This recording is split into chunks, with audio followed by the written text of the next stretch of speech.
Hello বন্ধুরা, তোমরা সবাই কেমন আছো? আজকে আমি তোমাদেরকে বানিয়ে দেখাবো চিকেন এগ রোল। তুমি মাংসটা ম্যারিনেট করে নেবো। তার জন্য দিয়ে দেবো আদা রসুনের পেস্ট, হলুদ গুঁড়ো, লঙ্কার গুঁড়ো, জিরে গুঁড়ো, ধনে গুঁড়ো, গরম মশলা আর সর্ষের তেল। পর রোলটা বানানোর জন্য পরিমাণ মতো ময়দা নিয়ে নেব।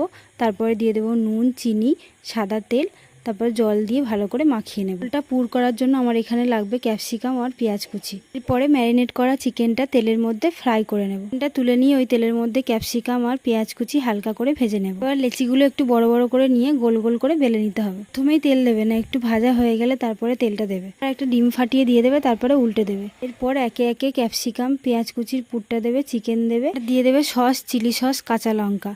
তোমরা চাইলে ওপর থেকে একটু চাট মশলাও ছড়িয়ে দিতে পারো। এটা খেতে খুবই দুর্দান্ত হয়েছিল। তোমরাও বাড়িতে ট্রাই করো আর আমাকে কমেন্টে জানাও। বন্ধুরা, আমার এই ভিডিওটা কেমন লাগলো? ভালো লেগে থাকলে লাইক করে দিও, আমার চ্যানেলটি সাবস্ক্রাইব করে দিও আর ফেসবুক থেকে দেখে থাকলে আমার পেজটি ফলো করে দিও।